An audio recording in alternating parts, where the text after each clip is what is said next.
Selamat pagi Sobat Pengawasan, bagaimana kabar Anda pada pagi hari ini? Kami harap Anda beserta keluarga tercinta dalam keadaan sehat dan tetap mematuhi protokol kesehatan di tengah pandemi COVID-19. Berbicara mengenai COVID-19, tidak terasa sudah 7 bulan pemerintah dan seluruh elemen masyarakat bersama-sama berjuang menanggulangi pandemi COVID-19. Dan tidak tanggung-tanggung, pemerintah telah menggelontorkan anggaran sebesar 677,2 triliun rupiah dari APBN untuk proses percepatan penanganan COVID-19 di Indonesia. Dengan anggaran yang terbilang sangat besar, muncul satu pertanyaan. Bagaimana akuntabilitas penanganan COVID-19 di Indonesia? Melalui instruksi Presiden nomor 4 tahun 2020, Presiden Republik Indonesia Joko Widodo menginstruksikan Badan Pengawasan Keuangan dan Pembangunan atau BPKP untuk melakukan pendampingan sekaligus pengawasan terhadap akuntabilitas keuangan negara dalam proses percepatan penanganan COVID-19 di Indonesia. Pada pagi hari ini kita akan berdiskusi mengupas dengan tuntas isu terkini yang terjadi di Indonesia dengan topik agilitas BPKP dalam akuntabilitas penanganan COVID-19 di Indonesia. Bersama saya Panca Tirtayasa. Ini dia edisi perdana BPKP Bicara.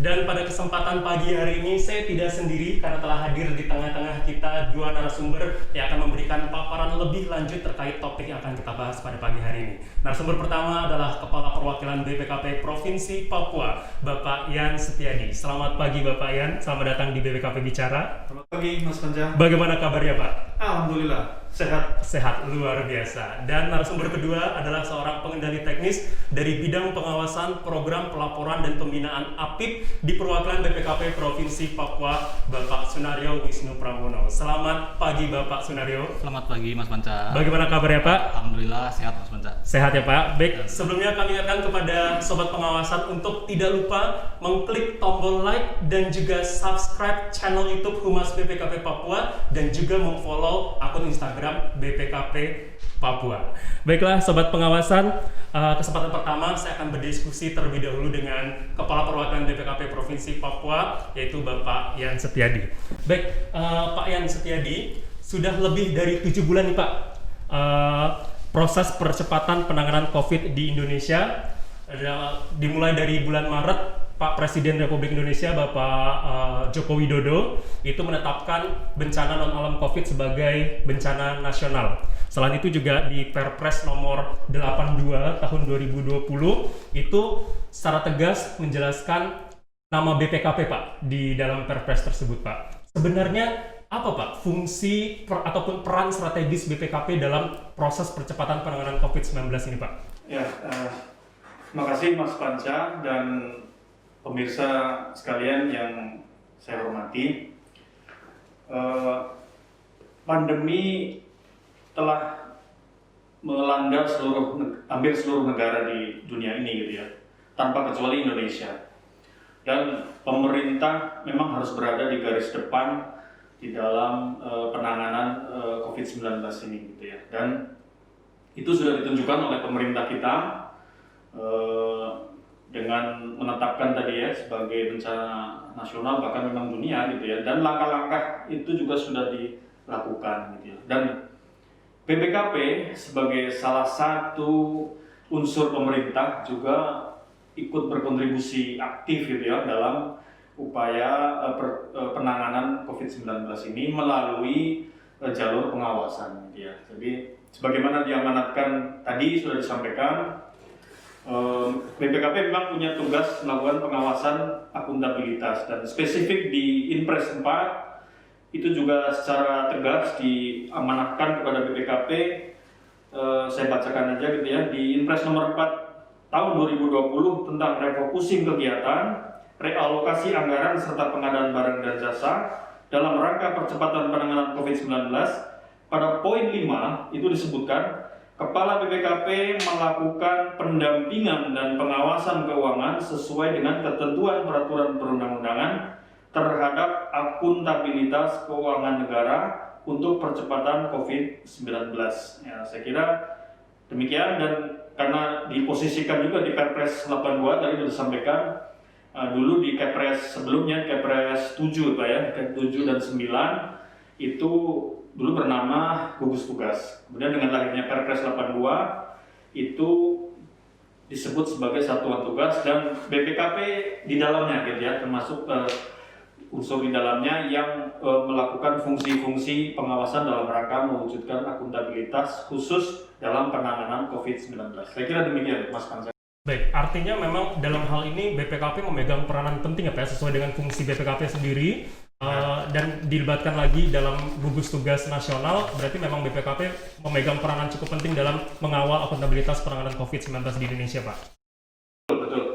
Nah, oleh karena itu secara cepat dan responsif pimpinan kita BPKP segera mengeluarkan berbagai macam perangkat pedoman maupun petunjuk pelaksanaan gitu ya dalam rangka pengawasan untuk COVID ini gitu ya. Di antaranya bisa saya sebut di sini sejak bulan Maret 2020 itu Kepala BPKP telah menyurati para gubernur tentang pengawalan akuntabilitas keuangan dalam rangka percepatan penanganan COVID dan kemudian diikuti oleh surat-surat edaran yang berisi antara lain di sini SE Kepala BPKP nomor 5 tentang tata cara review atas refocusing kegiatan dan realokasi anggaran kementerian, lembaga, dan Pemda dalam rangka percepatan penanganan COVID-19.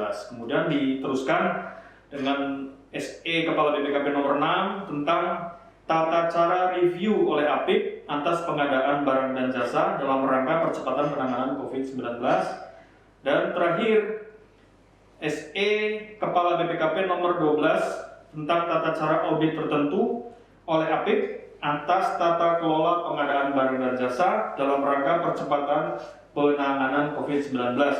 Oh ya, ada satu lagi Mas yang tidak ketinggalan ini, penting ini, yaitu Peraturan BPKP nomor 4 tahun 2020 tentang pedoman pengawasan intern program pemulihan ekonomi nasional. Ya, ini bagian tak terpisahkan dari penanganan COVID, di mana COVID ini kan berpengaruh berdampak kepada 3 aspek khususnya gitu ya, yaitu aspek kesehatan, kemudian aspek sosial, dan yang ketiga aspek ekonomi. Jadi saya kira 3 aspek itu BPKP juga diminta kehadirannya untuk mengawal akuntabilitas. Saya kira demikian Mas.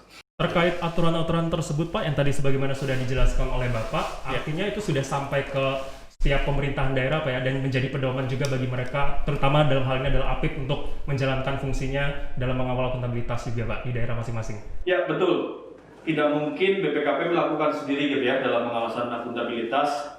Kami juga menggandeng gitu ya APIK di daerah dalam melakukan pengawasan gitu. Itu bagian tak terpisahkan juga gitu, supaya tujuan tercapai gitu ya, dan dengan cakupan yang begitu luas BPKP sangat mengharapkan partisipasi dan kontribusi dari APIK daerah, dan kami sudah mensosialisasikan itu semua, dan tugas berikutnya adalah tentu kita nanti memantau kemudian melihat apakah di lapangan teman-teman APIK sudah melaksanakan tugasnya dengan baik sesuai dengan guidance yang sudah kita buat. Begitu Mas. Baik, terima kasih Pak Yan Setiadi, dan sahabat pengawasan jangan kemana-mana karena setelah yang satu ini kita akan membahas mengenai peran perwakilan BPKP Provinsi Papua dalam penanganan COVID-19 di wilayah Provinsi Papua. Kami akan segera kembali.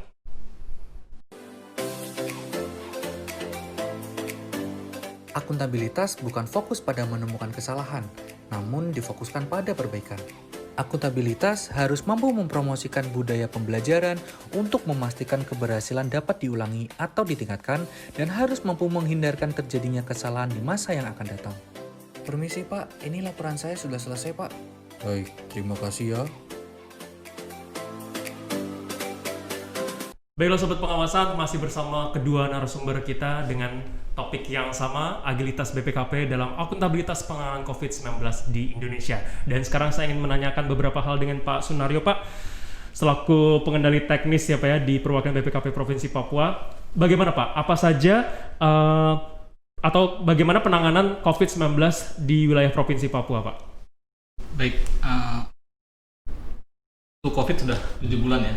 Kita bicara dari awal terkait dengan keluarnya surat namanya 4 di perwakilan BPKP sendiri telah menetapkan surat keputusan nomor 180 tentang tim teknis pengawalan akuntabilitas keuangan dalam rangka percepatan penanganan COVID-19. Nah, tim ini salah satu tugasnya adalah menyiapkan bahan-bahan yang terkait dengan penanganan COVID di pemerintah daerah. Ya, untuk kegiatan pengawasan, kemudian juga memberikan masukan perbaikan tata kelola kepada pemerintah daerah ya, seperti itu. Nah, dari tim ini kita dapatkan informasi-informasi terkait dengan penanganan COVID di daerah. Salah satunya mungkin satuan tugas ya. 30 kabupaten kita punya datanya. Alokasi anggaran untuk seluruh pemerintah daerah di Papua itu sebesar kurang lebih 2,35 triliun, kita juga dapat datanya. Kemudian juga rumah sakit yang menjadi rujukan ya sebanyak 16 itu dengan surat keputusan gubernur ya, kita juga dapat datanya. Nah, ini menjadikan dasar bagi kita untuk saling bantu dengan pemerintah daerah dalam penanganan COVID ya. Itu. Kemudian kita sendiri di BPKP punya program kerja terkait penanganan COVID, diarahkan dari pusat juga, yang disajikan dalam PKP 2T, program kerja pengawasan dan pembinaan tahunan ya. Di situ ada kegiatan-kegiatan assurance, pemberian jaminan dari BPKP dan juga consulting ya. Itulah yang kita gunakan di dalam penanganan COVID ya. Seperti itu. Ya, menarik sekali Pak. Mungkin sekarang Bapak bisa menjelaskan lebih lanjut terkait apa saja kegiatan sifatnya assurance yang telah dilakukan oleh BPKP Papua dan kegiatan consulting apa saja yang sudah dilakukan oleh BPKP Papua. Oke, terkait assurance kita memang difokuskan ya sesuai dengan PKP yang dari pusat, difokuskan terhadap 4 utama. Yang pertama terkait dengan penanganan kesehatan, kemudian perluasan jaring pengaman sosial, dukungan industri dan pemulihan ekonomi nasional. Nah, itu diarahkan semua assurance ke arah situ, baik itu berupa audit, evaluasi, review, dan itu meliputi seluruh ya kabupaten, walaupun mungkin tidak semua keempat-empatnya, tapi semua diupayakan jangkau ya untuk assurance ya. Kemudian untuk consulting sendiri kita membuka ruang memang ke ke pemerintah daerah. Yang sudah kita lakukan terkait dengan BIMTEK refocusing ya, itu sudah kita lakukan. Kemudian juga terkait dengan PBJ, bagaimana teknik cara melakukan review atau melakukan audit ya. PBJ ya terkait COVID, seperti itu yang sudah kita lakukan ya selama ini. Terkait kecukupan SDM internal sendiri Pak, sejauh ini mencukupi atau bagaimana Pak? Adakah mekanisme baru yang diterapkan seperti misalkan ini melibatkan banyak pihak, banyak bidang atau bagaimana Pak? Ya memang di BPKP kan per bidang ya. Penugasan memang lintas bidang untuk kegiatannya, dan itu jadinya memang simultan ya. Berhenti satu selesai langsung lanjut lagi seperti itu. Dan memang tidak fokuskan untuk kegiatan ini di bidang ini, tidak kita lihat. Dan sejauh ini berjalan lancar ya Pak ya? Berjalan lancar. Oke, menarik sekali Pak. Cuman tampaknya kita harus tahan dulu Pak, karena berikutnya kita akan membahas mengenai tantangan ataupun permasalahan yang dihadapi oleh tim di lapangan. Jangan kemana-mana Sobat Pengawasan, kita akan segera kembali sesaat lagi. Dalam melaksanakan tugasnya, pegawai BPKP berpegang teguh pada nilai-nilai luhur BPKP, yaitu pionir, profesional, integritas, orientasi pada pengguna, nurani dan akal sehat, independen, dan responsibel, serta semangat kerja 5As. Kerja keras, kerja cerdas, kerja tuntas, kerja ikhlas, dan kerja penuh integritas. Selamat datang kembali di BPKP Bicara, masih dengan topik agilitas BPKP dalam akuntabilitas penanganan COVID-19 di Indonesia. Baik, kembali ke Pak Yan Setiadi. Pak, COVID-19 ini kan kita belum tahu nih Pak, kapan ujungnya, kapan berakhirnya. Artinya ya Indonesia masih akan terus berupaya semaksimal mungkin dan seresponsif mungkin untuk mempercepat proses penanganan COVID-19 di Indonesia.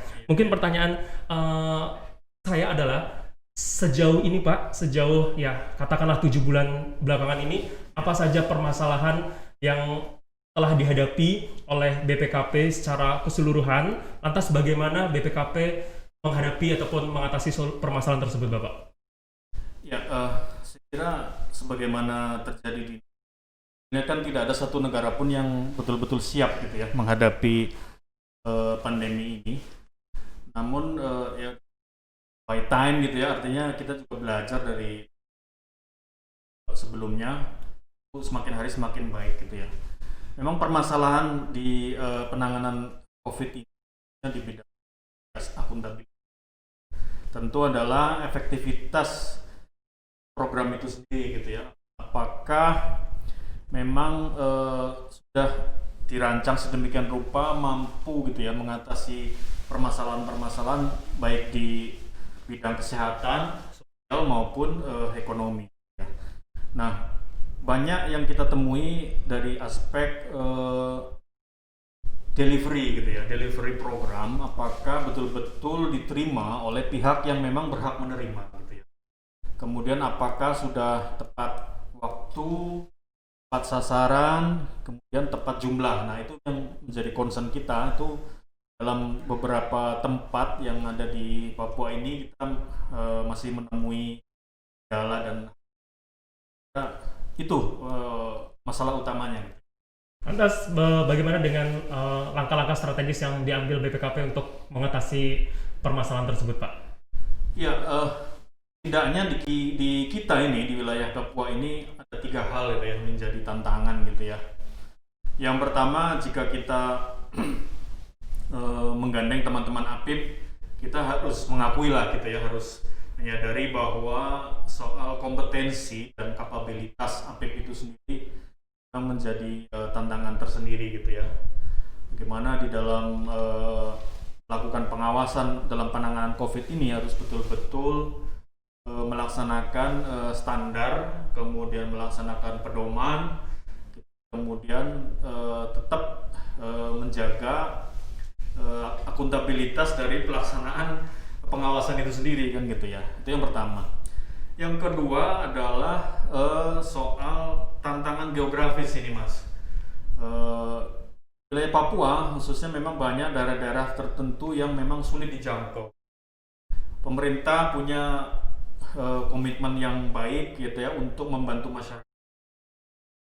Kita berhadapan dengan kendala geografis di mana masyarakat tinggal di daerah-daerah yang sulit dijangkau gitu ya oleh intervensi atau program-program bantuan dari pemerintah. Dan yang ketiga ini penting ini ya, dalam situasi seperti ini memang mau tidak mau kita harus mengembangkan atau mengimplementasikan teknologi informasi di dalam pengawasan. Ini tantangan besar bagi dunia pengawasan sebetulnya, oleh APIP apalagi, kemudian oleh BPKP juga gitu ya. Satu hal di dalam, saya ambil contoh begini, dalam pemberian bantuan sosial kita mengandalkan betul-betul database gitu ya. Dan yang selama ini terjadi adalah database itu tidak diupdate gitu ya. Jika pemerintah daerah ingin memberikan bantuan atau dari pusat gitu ya, itu kendalanya adalah di database karena data yang kita punya mungkin beberapa tahun yang lalu gitu ya sudah tidak update. Kita perlu perbaiki, dan jika itu sudah terbangun, tantangan berikutnya adalah memang bagi APIP-nya melakukan audit atau pengawasan atau review apapun gitu ya, itu dengan melalui teknologi informasi ya. Mudah-mudahan ke depan ini kita bersama-sama ya antara BPKP dengan APIP untuk membangun teknologi informasi ya, di dalam melakukan pengawasan itu. Apalagi sekarang kita sudah memasuki industri 4.0 ya Pak ya. Jadi memang kita harus seadaptif mungkin dengan perubahan ya Pak ya. Harus cepat kita menyesuaikan diri.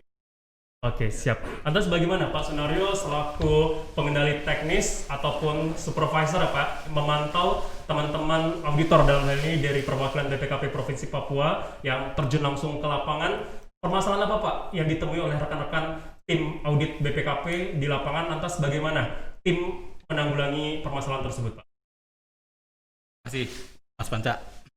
Terkait permasalahan di lapangan ya yang dihadapi di awalnya sendiri kan sudah pertama itu berangkat ataupun mau pulangnya. Kemudian terkait dengan kondisi di sana sendiri, tidak seluruh daerah itu memiliki akses internet yang cukup. Nah, dan juga telepon juga banyak yang daerah yang hanya pada saat dia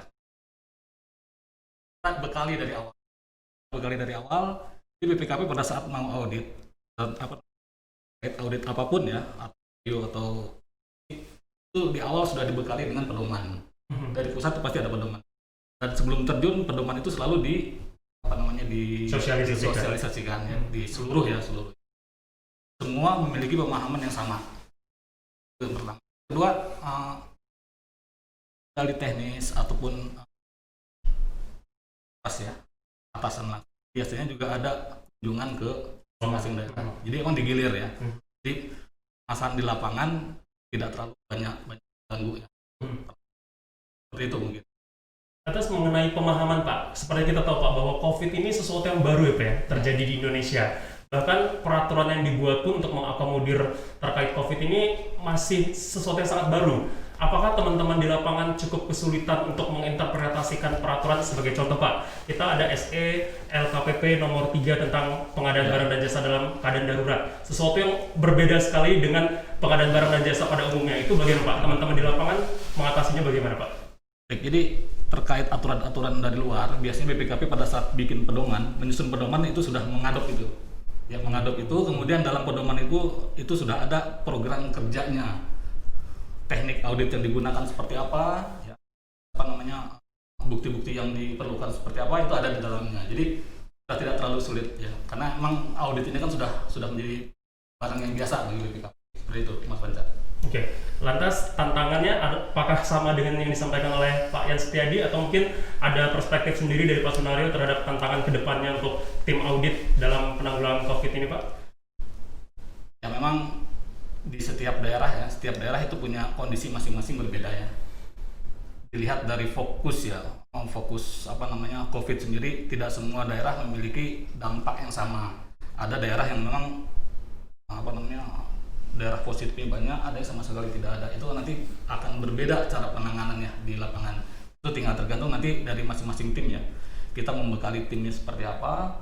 Sebelum masuk kita sudah kenal dulu daerahnya seperti apa, kondisinya seperti apa. Nanti pembekalan dari atasannya seperti apa udah enak gitu loh. Jadi di lapangan sudah tidak terlalu sulit lagi. Seperti itu. Sejauh ini komunikasi dengan APIP lancar Pak? Dengan APIP lancar. Kita punya grup WhatsApp ya. Jadi tadi sudah disebutkan terkait dengan aturan-aturan yang entah itu dari kementerian atau dari BPKP sendiri, itu setiap saat dapat kita langsung share. Kita langsung share, kemudian kita juga buka ruang ya untuk APIP berdiskusi, baik itu secara tetap muka langsung, kita ke sana atau mereka yang datang, ataupun melalui itu setiap saat kita. Oke, menarik sekali nih Pak Yan Setiadi. Sesuai telah disampaikan juga oleh Pak Sunario dan juga tadi Bapak sempat mengatakan teknologi informasi Pak. Sekarang ini kan di tengah pandemi kita akhirnya beradaptasi dengan teknologi ataupun platform baru namanya Zoom ya Pak ya. Apakah itu juga menjadi satu metode baru yang digunakan oleh teman-teman untuk melaksanakan penugasan Pak? Ya gimana ya, suka atau tidak, ternyata kita memang saat ini kita dalam tanda kutip dipaksa menggunakan teknologi gitu ya dalam melakukan semua hal gitu ya. Saya kira bukan hanya pengawasan ya Mas ya, semua harus cepat beradaptasi, harus aware dengan perkembangan teknologi gitu ya. Salah satunya adalah tadi ada aplikasi yang familiar dengan kita itu. Saya kira itu bagian itu dari teknologi pengawasan juga gitu ya. Artinya kita bisa melakukan hal tertentu dalam pengawasan melalui Zoom misalnya gitu dan sebagainya. Namun tidak semua hal barangkali ya bisa dilakukan dengan dari jarak jauh gitu ya. Jadi tentu kita harus melengkapi dengan alternatif lain gitu ya untuk melakukan pengawasan. Itu Mas. Baiklah, kita sekarang sudah berada di ujung acara BPKP Bicara. Namun sebelum kita akhiri, mungkin dari kedua narasumber ada yang ingin disampaikan. Dari Pak Sunario dulu, Pak, ada yang ingin disampaikan kepada rekan-rekan, Pak? Baik. Mungkin yang ingin saya sampaikan kepada APIP di wilayah Papua, ini terkait dengan penanganan COVID ini, kita sama-sama menjaga, dan tolong jangan segan-segan untuk para teman-teman APIP berkomunikasi dengan kita, berdiskusi, silahkan menanyakan aturan atau apapun silahkan, baik itu melalui media telepon, mau WA, datang langsung silahkan. Jadi kita membuka ruang seluas-luasnya untuk berdiskusi dengan Bapak Ibu sekalian. Mungkin itu. Artinya kita memang terbuka ya Pak ya, terhadap APIP yang ingin berkomunikasi dengan kita. Baik, terima kasih Pak Sunario. Bagaimana dengan Pak Kapar, Pak Yan Setiadi, ada yang ingin disampaikan? Ya, teman-teman di BPKP maupun di APIP dan juga pemeriksa semuanya, saya ingin memberi pesan-pesan kepada kita semua, khususnya para pengawasan internal pemerintah. Mari kita jaga kesehatan untuk diri kita sendiri ya, karena memang tugas-tugas kita pasti sangat berat gitu ya, akan semakin berat, penuh tantangan. Karena itu saya ingin berpesan, tetaplah bersemangat, karena peran dan kontribusi APIP sangat-sangat ditunggu oleh pemerintah ya. Dan jangan lupa, dampak dari pekerjaan kita akan berpengaruh langsung kepada masyarakat. Karena itu, mari kita sama-sama bergandeng tangan, BPKP dan APIP di seluruh wilayah Papua, untuk melaksanakan tugas ini sebaik-baiknya dan tetap bersemangat. Terima kasih. Oke, terima kasih Pak Sunario, terima kasih Pak Yan Setiadi. Baiklah sobat pengawasan, demikian diskusi interaktif kita di BPKP Bicara dengan tema Agilitas BPKP dalam akuntabilitas penanganan COVID di Indonesia. Kami ucapkan sekali lagi terima kasih kepada kedua narasumber, Pak Yan Setiadi dan juga Bapak Sunario atas waktunya. Pandemi COVID-19 belum berakhir. Mari kita tetap menjaga protokol kesehatan dan kita kawal akuntabilitas penanganan COVID di Indonesia. Jangan lupa untuk klik tombol like dan subscribe channel YouTube Humas BPKP Papua dan follow akun Instagram BPKP Papua. Akhir kata, saya Panca Tirtayasa bersama tim kru dari BPKP Bicara pamit dan undur diri. BPKP Jaya, BPKP Papua, terada yang blok. Sampai jumpa.